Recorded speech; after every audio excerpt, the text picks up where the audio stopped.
Break ನಂತರ ಬೆಂಗಳೂರು ಫಸ್ಟ್ಗೆ ಸ್ವಾಗತ. ಹೆಣ್ಣಾನೆಗಳ ಮೋಹಕ್ಕೆ ಮರುಳಾದ 2 ಕಾಡಾನೆಗಳು ಬನ್ನೇರುಘಟ್ಟ ಅರಣ್ಯ ಪ್ರದೇಶದಲ್ಲಿ ಪ್ರತ್ಯಕ್ಷವಾಗಿ ಆತಂಕ ಸೃಷ್ಟಿಸಿದ ಘಟನೆ ಇವತ್ತು ನಡೆಯಿತು. ಈ ಕಾಡಾನೆಗಳ ಜೊತೆ ಸಾಕಾನೆಗಳು ಸೇರ್ಕೊಂಡು ಭಾರೀ ಫಜೀತಿ ಮಾಡಿದ್ವು.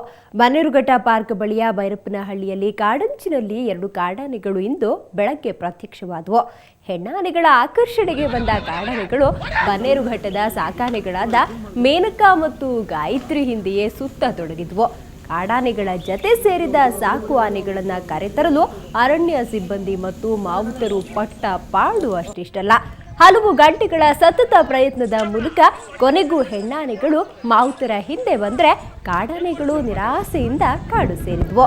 ಇದನ್ನು ನೋಡಲು ನೆರೆದಿದ್ದ ಗ್ರಾಮಸ್ಥರನ್ನ ಕಾಡಾನೆಗಳು ಅಟ್ಟಾಡಿಸುತ್ತಿದ್ದವರನ್ನ ಕೆಲ ಹೊತ್ತು ಭಯದ ವಾತಾವರಣ ನಿರ್ಮಾಣ ಮಾಡಿತು.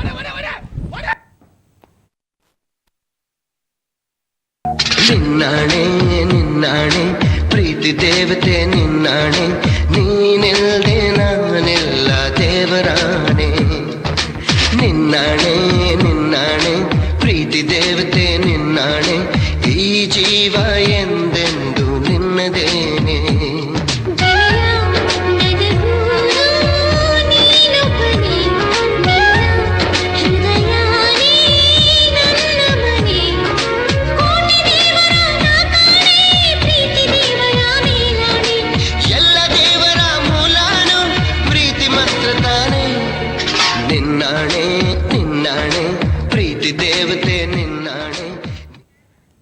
ಆತ ಪ್ರೀತಿಸಿದ ಹುಡುಗಿಯನ್ನ ವರಿಸಿ ಸುಖ ಸಂಸಾರದ ಕನಸು ಕಂಡಿದ್ದ.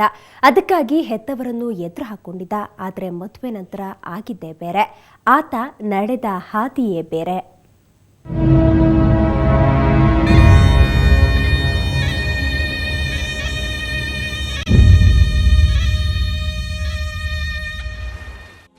ಮನೆಯವರನ್ನ ಎದುರಿಸಿ ಪ್ರೀತಿಸಿದ ಹುಡುಗಿಯನ್ನ ಮದುವೆಯಾದ. ಮನೆಯವರು ನನ್ನನ್ನ ಸೇರಿಸಲಿಲ್ಲ. 2 ವರ್ಷದಿಂದ ಹೆಂಡತಿ ಕೂಡ ನನ್ನನ್ನ ಬಿಟ್ಟು ಹೋಗಿದ್ದಾಳೆ. ಆದ್ದರಿಂದ ನಾನು ಸಾಯ್ತಾ ಇದ್ದೇನೆ. ನನ್ನ ದೇಹವನ್ನ ನನ್ನ ಮನೆಯವರಿಗಾಗಲಿ ಅಥವಾ ನನ್ನ ಹೆಂಡತಿಗಾಗಲಿ ಕೊಡಬೇಡಿ. ಅನಾಥ ಹೆಣವಾಗಿ ದಾನ ಮಾಡಿ. ಹೀಗಂತ ಡೆತ್ ನೋಟ್ ಬರೆದು ಮರವೊಂದಕ್ಕೆ ನೇಣು ಬಿಗಿದುಕೊಂಡು ಆತ್ಮಹತ್ಯೆ ಮಾಡಿಕೊಂಡವನು ಸೋಮಶೇಖರ. ಕಮಲಾನಗರದ ನಿವಾಸಿಯಾಗಿರುವ ಈತ 5 ವರ್ಷಗಳ ಹಿಂದೆ ಪಾರ್ವತಿ ಎಂಬ ಯುವತಿಯನ್ನ ಪ್ರೀತಿಸಿ ವಿವಾಹವಾಗಿದ್ದ. ಹೆತ್ತವರ ವಿರೋಧದಿಂದಾಗಿ ಪ್ರತ್ಯೇಕವಾಗಿ ವಾಸವಿದ್ರು. ಕುಡಿದು ಬಂದು ಜಗಳ ಆಡ್ತಾ ಇದ್ದ ಅಂತ ಇತ್ತೀಚೆಗೆ ಪತ್ನಿ ಪಾರ್ವತಿ ಕೂಡ ಗಂಡನನ್ನ ತೊರೆದಿದ್ಲು. ಇದರಿಂದ ಬೇಸತ್ತ ಸೋಮಶೇಖರ್ ಸುಮನಹಳ್ಳಿಯ ಪಿಳ್ಳಪ್ಪನ ಕುಂಟೆ ಬಳಿ ಮರವೊಂದಕ್ಕೆ ನೇಣು ಬಿಗಿದುಕೊಂಡು ಸಾವಿಗೆ ಶರಣಾಗಿದ್ದಾನೆ.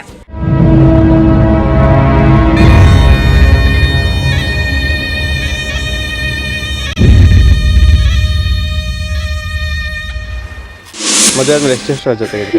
3 ವರ್ಷ ಅಷ್ಟೇ. 3 ವರ್ಷ ಬರೀ ಜಗಳ ಹೊಡಿಯೋದು, ಕುಡ್ಬಿಟ್ಟು ಬರೋದು, ಹೊಡಿಯೋದು ಅಷ್ಟೇ. ಆದ್ರೂ ಅನುಸರಿಸ್ಕೊಂಡಿದ್ದೆ. ನೋಡಿದ್ರೆ ಈ ತರ ಮಾಡ್ಕೊಂಡವ್ರು ಅಷ್ಟೇ ಗೊತ್ತು. ಇವಾಗ ಯಾರೋ ಕಾಲ್ ಮಾಡಿ ಹೇಳಿರೋದು ಏನಂತ, ಈ ತರ ಏನೋ ಹೆಂಗ್ ಮಾಡ್ಕೊಂಡಿದ್ದಾರೆ ಅಂತ. ನಮ್ಮ ಅಣ್ಣಂಗೆ ಹೇಳಿರೋದು, ನಮ್ಮ ಅಣ್ಣ ನನಗೆ ಹೇಳಿದ್ದು. ಪೇಂಟಿಂಗ್ ಕೆಲಸ ಮಾಡ್ತಿದ್ದ ಸೋಮಶೇಖರ್ನನ್ನ ಹೆತ್ತವರು ಕೂಡ ಮನೆಗೆ ಸೇರಿಸ್ತಾ ಇರಲಿಲ್ಲ. ಇತ್ತೀಚೆಗೆ ಪತ್ನಿಯ ವರ್ತನೆ ಕೂಡ ಆತನಿಗೆ ನೋವುಂಟು ಮಾಡಿತ್ತು. ಇದೇ ಕಾರಣಕ್ಕಾಗಿ ನನ್ನ ದೇಹವನ್ನ ಹೆತ್ತವರಿಗಾಗಲಿ ಅಥವಾ ಹೆಂಡತಿಗಾಗಲಿ ಕೊಡಬಾರದು ಎಂದು ಸಾವಿನ ಪತ್ರ ಬರೆದಿದ್ದಾನೆ.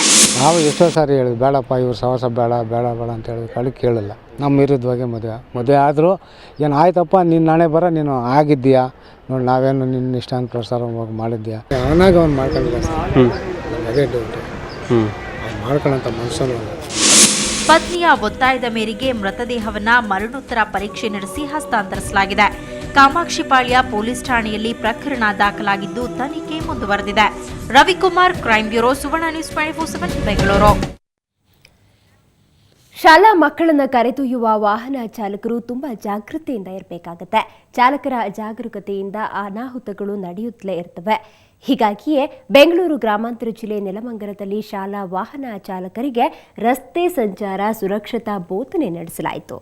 ರಸ್ತೆ ಸುರಕ್ಷತಾ ಸಪ್ತಾಹದ ಪ್ರಯುಕ್ತ ಪ್ರಾದೇಶಿಕ ಸಾರಿಗೆ ಸಂಸ್ಥೆಯಿಂದ ಈ ಕಾರ್ಯಕ್ರಮ ಏರ್ಪಡಿಸಲಾಗಿತ್ತು. ನೆಲಮಂಗಲ ಸುತ್ತಮುತ್ತಲಿನ ಚಾಲಕರು ಈ ಕಾರ್ಯಕ್ರಮದಲ್ಲಿ ಪಾಲ್ಗೊಂಡಿದ್ರು. ಈ ವೇಳೆ ಇತರೆ ವಾಹನ ಚಾಲಕರಿಗೂ ಶಾಲಾ ವಾಹನ ಚಾಲಕರಿಗೂ ಇರುವ ವ್ಯತ್ಯಯವನ್ನ ವಿವರಿಸುವುದರ ಮೂಲಕ ಚಾಲಕರ ಜವಾಬ್ದಾರಿ ಬಗ್ಗೆ ತಿಳಿಸಿಕೊಡಲಾಯಿತು. ಶಾಲಾ ವಾಹನಗಳ ಚಾಲನೆ ಮಾಡೋ ರೀತಿನೇ ಬೇರೆ ಬರ್ತದೆ. ಪಬ್ಲಿಕ್ ಯಾವುದೇ ಅದರ್ ದೆನ್ ಶಾಲಾ ವಾಹನ ಅದನ್ನು ಚಾಲನೆ ಮಾಡೋದಕ್ಕೂ ಸಹ ಬೇರೆ ರೀತಿ ಇದೆ. ಸ್ಕಿಲ್ಸ್ ರಿಕ್ವೈರ್ಡ್, ಕೌಶಲ್ಯನೇ ಬೇರೆ ಇದೆ. ಯಾಕೆಂದರೆ ಇಲ್ಲಿ ಸಣ್ಣ ಮಕ್ಕಳನ್ನ ನಾವು ಸ್ಕೂಲಿಗೆ ಕರ್ಕೊಂಡು ಹೋಗ್ತಾ ಇರ್ತೀವಿ. ಇದೇ ತಿಂಗಳ 8ರಂದು ಅರಮನೆ ಮೈದಾನದಲ್ಲಿ ರಾಜ್ಯ ಮಟ್ಟದ ಭಗವದ್ಗೀತಾ ಅಭಿಯಾನ ನಡೆಯಲಿದ್ದು, ಸೋಂದಸ್ವರ್ಣದಲ್ಲಿ ಶ್ರೀಗಳು ಇಂದು ಪೂರ್ವ ತಯಾರಿ ಬಗ್ಗೆ ಮಾಹಿತಿ ನೀಡಿದರು. ಸುಮಾರು 50,000 ಜನ ಈ ಅಭಿಯಾನದಲ್ಲಿ ಪಾಲ್ಗೊಳ್ಳಲಿದ್ದು ಸುಸಜ್ಜಿತ ವ್ಯವಸ್ಥೆ ಕೈಗೊಂಡಿರುವುದಾಗಿ ಹೇಳಿದರು. ರಾಜ್ಯದ ಪ್ರಮುಖ ಮಠಾಧೀಶರು ಈ ಅಭಿಯಾನದಲ್ಲಿ ಪಾಲ್ಗೊಳ್ಳಲಿದ್ದು, ಈ ಕಾರ್ಯಕ್ರಮ ಹೊಸ ದಾಖಲೆ ನಿರ್ಮಿಸಲಿದೆ ಎಂದರು. ನಿನ್ನೆಯಷ್ಟೇ ವೈಕುಂಠ ಏಕಾದಶಿ ವಿಶೇಷ ಪೂಜೆ ಮಾಡಿಸಿಕೊಂಡಿದ್ದ ತಿರುಪತಿಯ ಶ್ರೀನಿವಾಸ ನಾಳೆ ಬೆಂಗಳೂರಿಗೆ ಬರ್ತಿದ್ದಾನೆ. ಯಶಸ್ವಿನಿ ಚಾರಿಟೇಬಲ್ ಟ್ರಸ್ಟ್ ಭಾನುವಾರ ನಡೆಸ್ತಾ ಇರುವ ಶ್ರೀನಿವಾಸ ಕಲ್ಯಾಣೋತ್ಸವಕ್ಕಾಗಿ ತಿರುಪತಿಯಿಂದ 100 ಜನರು ಬರ್ತಿದ್ದಾರೆ. ನಾಳೆ ಬರಲಿರುವ ಶ್ರೀನಿವಾಸ ಮತ್ತು ಶ್ರೀದೇವಿ ಭೂದೇವಿಯರ ಉತ್ಸವ ಮೂರ್ತಿಗಳನ್ನು ಸ್ವಾಗತಿಸಲು ಮಹಾಲಕ್ಷ್ಮಿ ಲೇಔಟ್ನ ಆಟದ ಮೈದಾನದಲ್ಲಿ ಭರ್ಜರಿ ಸಿದ್ಧತೆ ನಡೆದಿದೆ. ನಾಳೆ ಸಂಜೆ 6 ಗಂಟೆಗೆ ದೇವರಿಗೆ ಉಯ್ಯಾಲೆ ಸೇವೆ ಇರುತ್ತೆ. ಭಾನುವಾರ ಬೆಳಗ್ಗೆ 9 ಗಂಟೆಯಿಂದ ಕಲ್ಯಾಣೋತ್ಸವ ನಡೆಯಲಿದೆ. ಕರ್ನಾಟಕದಲ್ಲಿನ ಚಿನ್ನದ ದರ ಎಷ್ಟಿತ್ತು ಬನ್ನಿ ನೋಡೋಣ. 22 ಕ್ಯಾರೆಟ್ನ 10 ಗ್ರಾಂ ಚಿನ್ನಕ್ಕೆ 25,950 ರೂಪಾಯಿ. ನಿನ್ನೆಯ ದರಕ್ಕೆ ಹೋಲಿಸಿದರೆ 22 ಕ್ಯಾರೆಟ್ ಚಿನ್ನದ ಬೆಲೆಯಲ್ಲಿ 150 ರೂಪಾಯಿ ಏರಿಕೆಯಾಗಿದೆ. ಇನ್ನು 24 ಕ್ಯಾರೆಟ್ನ 10 ಗ್ರಾಂ ಚಿನ್ನಕ್ಕೆ 28,750 ರೂಪಾಯಿ. ನಿನ್ನೆಯ ದರಕ್ಕೆ ಹೋಲಿಸಿದರೆ 24 ಕ್ಯಾರೆಟ್ ಚಿನ್ನದ ಬೆಲೆಯಲ್ಲಿ 150 ರೂಪಾಯಿ ಏರಿಕೆಯಾಗಿದೆ.